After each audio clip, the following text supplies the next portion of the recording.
BFM Business, midi, l'heure H. L'invité avec Edwige Chevrillon. Notre invité, c'est Pascal Cagny, le président de Business France. Pascal Cagny, merci d'être avec nous. Vous me disiez là à l'instant, juste avant de prendre l'antenne, c'est ce moment-là, je l'attendais depuis longtemps, c'est-à-dire que année record de records pour les investissements internationaux. Ce que j'ajoutais, c'était en 2019. En 2020, ça risque d'être un peu plus compliqué. Mais restons pour l'instant sur ce bon bilan 2019. Qu'est-ce que vous en retenez? Il y a 1468, je crois, investissements étrangers en France. Ce que je retiens, ce sont des résultats effectivement qu'on attend depuis 2-3 décennies. Jamais la France, sur la base du baromètre EY annoncé la semaine dernière, et du chiffre d'aujourd'hui, 1468 projets, n'a été aussi haut dans l'attractivité. Et donc, il faut à un moment donné comprendre que ces résultats nous honorent et le célébrer, mais aussi nous obligent. Sur le fait qu'ils nous honorent, il faut bien comprendre qu'ils sont exceptionnels. Exceptionnels puisqu'ils sont en croissance de 11%.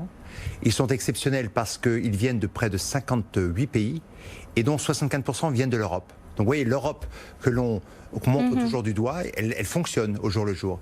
Et ils sont exceptionnels aussi puisque cette fois-ci, on a près de 30% d'emplois qui sont soit maintenus, soit créés. Et c'est important parce qu'il faut comprendre que les entreprises étrangères représentent près de 2 millions d'emplois en France. Ce sont des entreprises citoyennes, 20% de la recherche-développement, 30% de l'export. Elles participent quelque part à l'économie française dont on sait, on vient de le voir, avec une croissance ou une décroissance de près de 11%, a besoin de toutes ces forces vives. Oui, alors d'abord, on va rentrer un peu plus dans le détail, c'est que...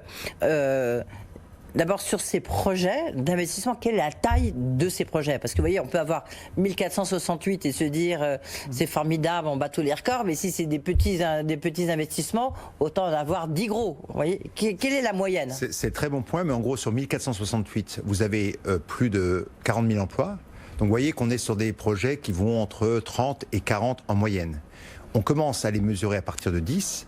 Et ce qui est important, c'est de comprendre quelle est la pérennité de ces emplois. Et là, il faut un petit peu rentrer dans la granularité des chiffres et comprendre, par exemple, que ces emplois ou ces projets permettent, dans 70% des cas, avoir des projets industriels dans des villes de moins de 20 000 habitants. Donc, on se bat contre la désertification industrielle dont on parle depuis très longtemps. Ce sont des projets aussi qui ne sont pas simplement sur des grandes agglomérations. Ils sont pour 40% d'entre eux sur des agglomérations de moins de 200 000 au global. Donc ce qui est important, c'est de comprendre qu'ils démontrent aussi, et je crois que le sujet avec M. Schweitzer était très clair, que les Français sont plaidoyés depuis plus de 15 ans par les gens qui ont des projets industriels. Sachez que nous avons depuis 15 ans le leadership incontestable sur le nombre de projets industriels. Mais alors qu'est-ce qu'on met sous le nom de projet industriel? Parce que c'est vrai que c'est un peu étonnant, parce qu'on dit l'industrie c'est plutôt l'Allemagne, c'est pas tellement la France. Donc qu'est-ce qu'il y a comme projet industriel? Mais ce sont les idées reçues contre lesquelles il faut se battre constamment. C'est pour ça que je vous pose la question. Expliquer lorsque l'on est un investisseur étranger qui regarde la France, on se rend compte qu'on a une place extrêmement positive, c'est-à-dire un hexagone. On a des infrastructures bâties sur près de 2 ou 3 décennies qui sont aujourd'hui reconnues comme étant extrêmement fortes. Une main-d'œuvre, il l'a rappelé, qui est en fait plus compétitive que celle de l'Allemagne. Et finalement, nos investisseurs votent avec leur carnet de chèques et avec leurs pieds en investissant dans des usines et des extensions d'usines. Parce que c'est ça qui est important, c'est de comprendre combien de temps les gens restent fidèles. Et ça fonctionne très bien. Mais ce n'est pas que ça. L'industrie représente... Comme nouveaux projets, sur ces 1468, combien sont des nouveaux projets? Ça, c'est aussi pourquoi ces résultats sont exceptionnels, puisque pour la première fois, on passe le point des 50%. 52% de ces projets c'est un point très important. Très important. Très important, mais il faut d'abord, vous savez, c'est comme dans le marketing, il faut d'abord s'assurer de satisfaire, de surprendre et de continuer. Oui, c'est comme dans un couple. Avec nos clients actuels. Oui. On le fait bien, mais avoir des nouveaux projets, c'est qu'une fois encore, les gens, malgré les crises sociales, gilets jaunes, réforme des pensions, votent avec leur carnet de chèques sur le fait qu'aujourd'hui, ils peuvent créer des jobs, bénéficier des réformes qui ont été faites depuis 3 ans et qui, je crois, vont continuer à être faites puisque c'est tout le sujet de l'adresse du Premier ministre cet après-midi à plus d'une quinzaine de grands patrons et de ce qu'a déjà répété le ministre Le Maire lorsqu'il disait « Nous n'irons pas par faire une relance simplement par des impôts, il va falloir continuer à investir ».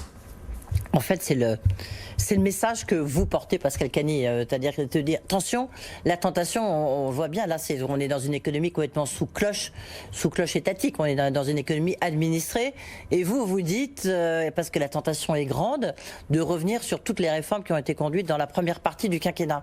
Et vous dites non, il faut se souvenir que ça a marché. Ça a marché, et je crois que les mots, comme vous le savez mieux que quiconque, sont importants. On a une sorte de cloche, mais en même temps, quand on pose la question aux investisseurs étrangers, ils nous disent qu'ils sont extrêmement satisfaits de la réaction de la France. Et pas parce qu'ils ont usé ou abusé du chômage partiel. On sait par exemple que près de 75% des entreprises françaises ont eu un plan de chômage partiel, près de 12,5 millions de salariés ont été en chômage partiel, alors que les entreprises étrangères, on parle de 28 000 entreprises, ont en général été beaucoup plus faibles à cela, puisqu'elles sont moins de 45% à avoir requis le chômage partiel. Mais ils votent sur une grande idée, c'est de dire il faut qu'on continue sur la flexibilité du travail, il faut qu'on continue sur les réformes qui sont en fait notamment les impôts de direction. C'est compliqué, et surtout, ça. Ouais, le numéro 1, c'est de ne pas remettre en cause les réformes qui leur ont permis de aujourd'hui venir. C'est déjà fait sur l'assurance chômage, c'est déjà fait sur les retraites. En ce moment, on peut pas conduire. Déjà avant, on pouvait pas conduire les retraites. La réforme des retraites, qui est peut-être pas une bonne idée, telle qu'elle a été conduite en tous les cas. Et là, c'est sûr que le président, il va pas maintenir. Au contraire, je pense qu'aujourd'hui, il faut continuer à réformer pour une raison simple. Il s'est passé quelque chose d'extraordinaire. La moitié de la planète a été en confinement. En quelques jours, nous avons augmenté par 10 le nombre de gens qui font du télétravail. En quelques jours, ce qui aurait dû mettre 2 ou 3 ans, c'est-à-dire la numérisation professionnelle, s'est accéléré. Donc ce temps court, qui est celui à quel on a été confronté, doit être utilisé de manière positive. Il faut sans doute continuer la réforme du Code de travail, pour à la fois reconnaître que les gens vont faire plus en télétravail, mais qu'il faut aussi une forme de régulation sur ce thème-là. Donc au contraire, c'est maintenant qu'il faut accélérer sur la réforme, accélérer en se reconnaissant qu'on n'a plus les mêmes moyens. Et donc, il faut continuer à faire en sorte que l'entrepreneuriat, qui est au cœur de cette rénovation française, puisse créer des jobs, créer des chiffres d'affaires, créer des profits qui sont mieux taxés demain. Mais est-ce que vous pensez... ça, on sera dans un cercle vicieux. Oui, mais Pascal Cagny, ça c'est votre vision du monde. Vous êtes un entrepreneur, vous avez travaillé longtemps chez Apple, vous avez une vision presque américaine, vous avez d'un fonds d'investissement, vous êtes complètement dans le digital, dans le numérique. J'ai envie de dire, c'est plus tellement le monde d'aujourd'hui, le monde de demain, ça. En quoi ce n'est pas le monde? Plus que jamais, le monde que j'ai bâti pendant 20 ans en Anjou, où on a créé 3000 jobs, chez Apple et aujourd'hui en investissant dans les entreprises françaises, est le monde d'aujourd'hui. Au contraire, je pense qu'il faut appréhender ce monde de demain, et la France a des attributs rares et uniques. Réfléchissons 2 minutes. Vous posiez la question à M. Schweizer de la question de la relocalisation. Oui.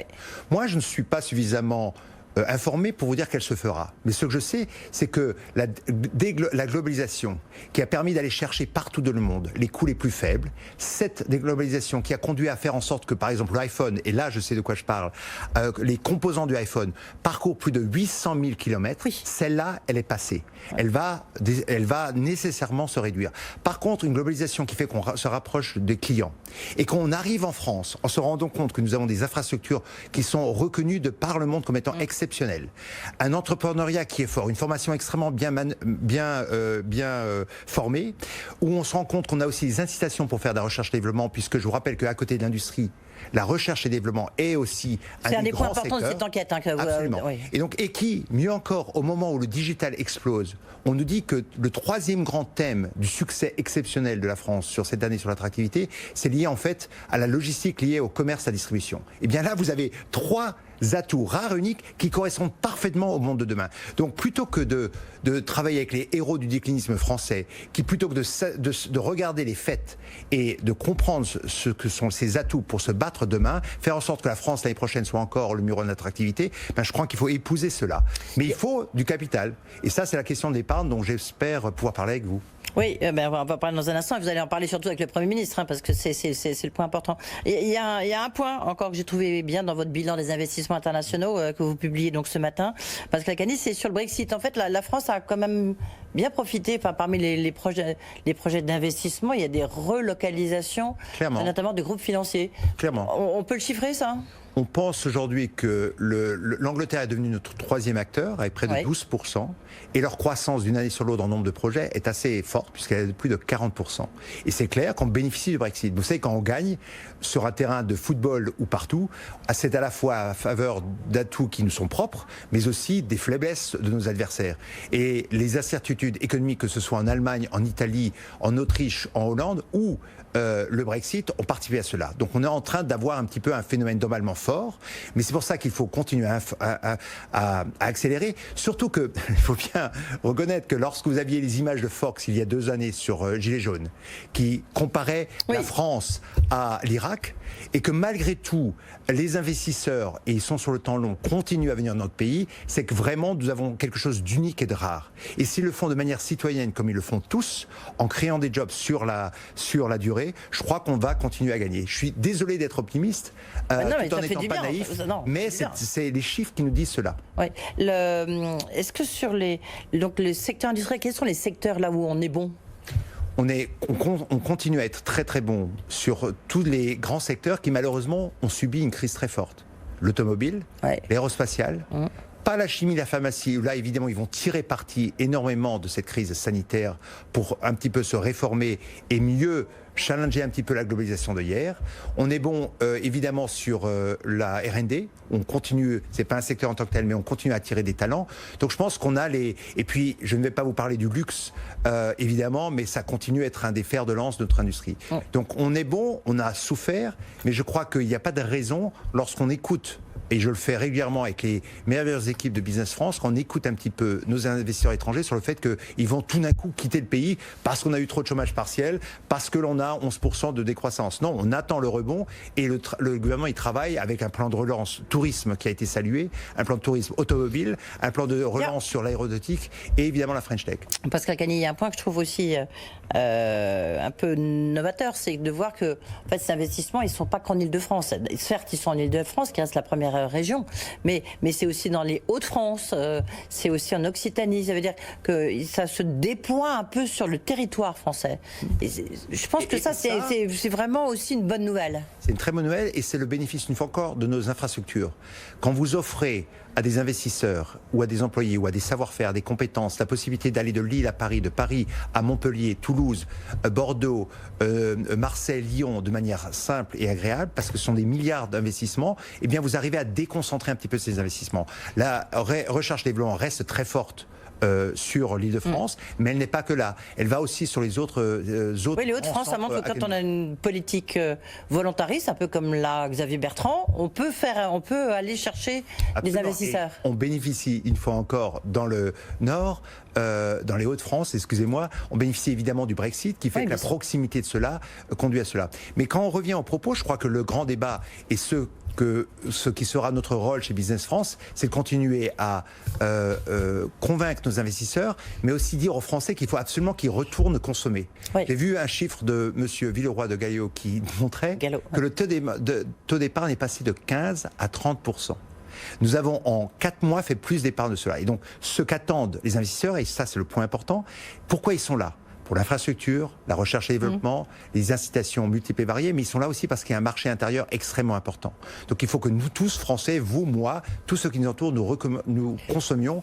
Et si on fait cela, je crois qu'on va avoir cet effet en V de la courbe de croissance qui devrait revenir très vite. Oui, mais en même temps, il y a eu Muriel Pénicaud que j'ai recevée ce matin. Je ne lui ai pas posé directement la question parce qu'elle s'est déjà exprimée sur ça en disant qu'il faut consommer.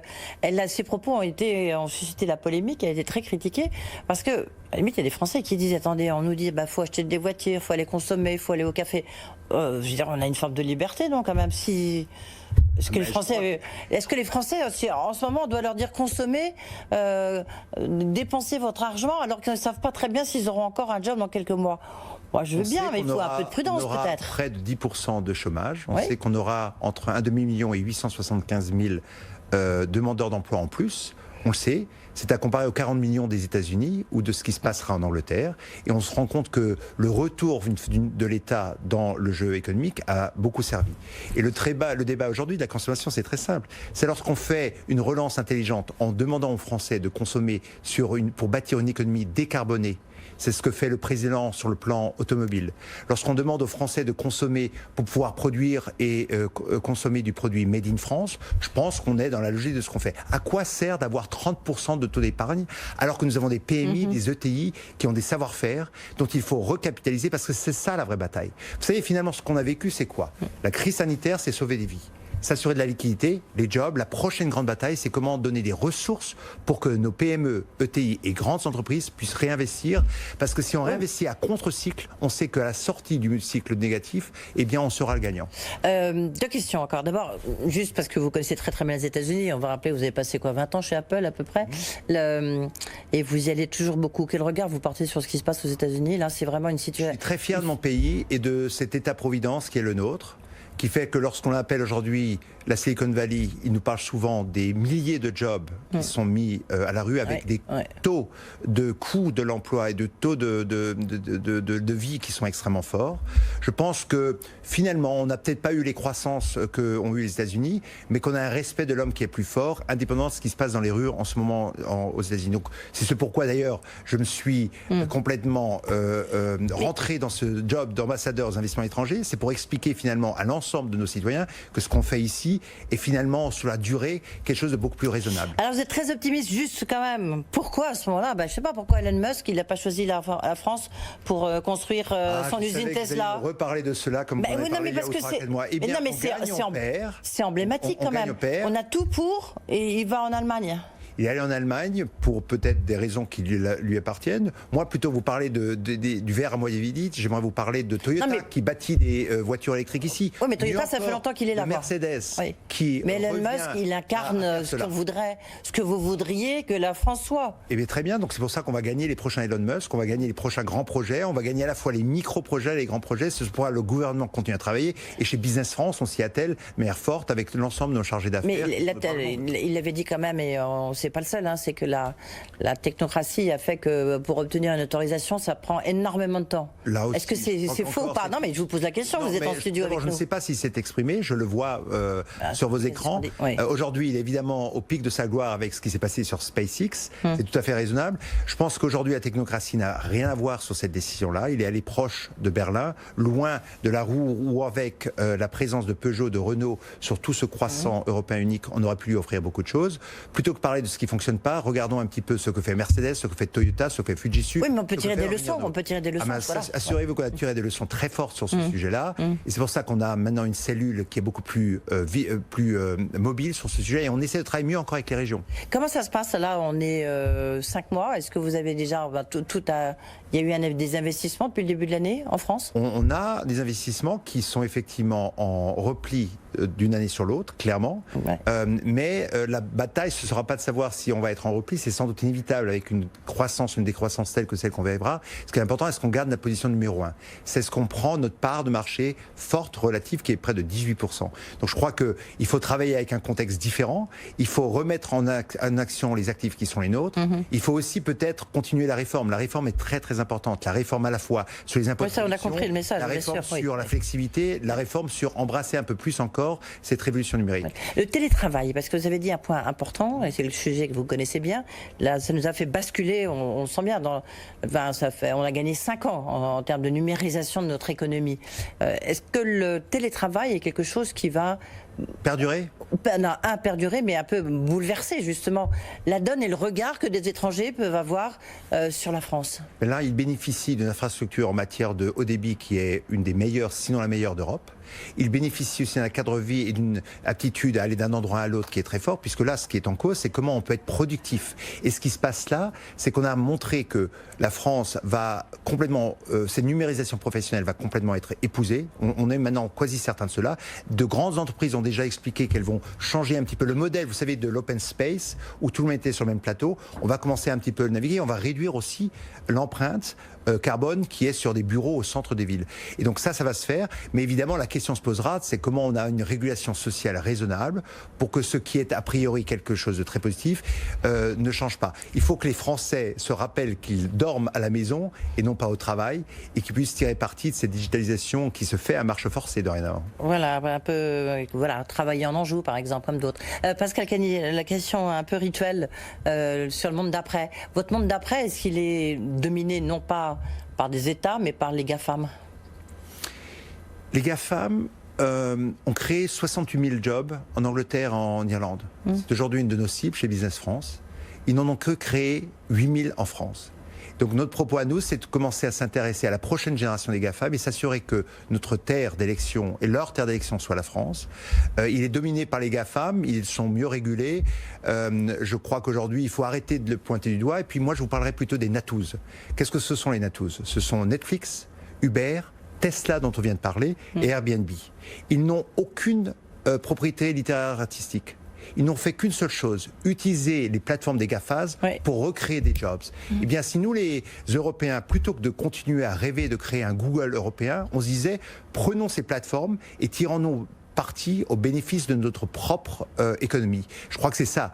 Passons des GAFAM aux NATOUS et créons les NATOUS européens. Si on fait tout ça ensemble, on aura plus de jobs, plus de travail et sans doute une décennie qui reste extrêmement intéressante. Les NATOUS, voilà ce que vous allez proposer, vendre au Premier ministre tout à l'heure. Merci d'avoir été avec nous. Pascal Cagny, donc le président de Business France, avec cette année record, donc en termes d'investissements internationaux pour la France. Merci beaucoup. Voilà, c'est la fin de l'orage. On se retrouve bien sûr demain à 8h15 avec donc Hélène Bourboulou, la première syndic de France. Ça va être intéressant aussi de savoir, c'est elle qui gère tous les gros dossiers. Elle va nous expliquer comment ça se passe. Et puis bien sûr, on se retrouve dans l'orage demain à 12h, 13h. Bonne journée.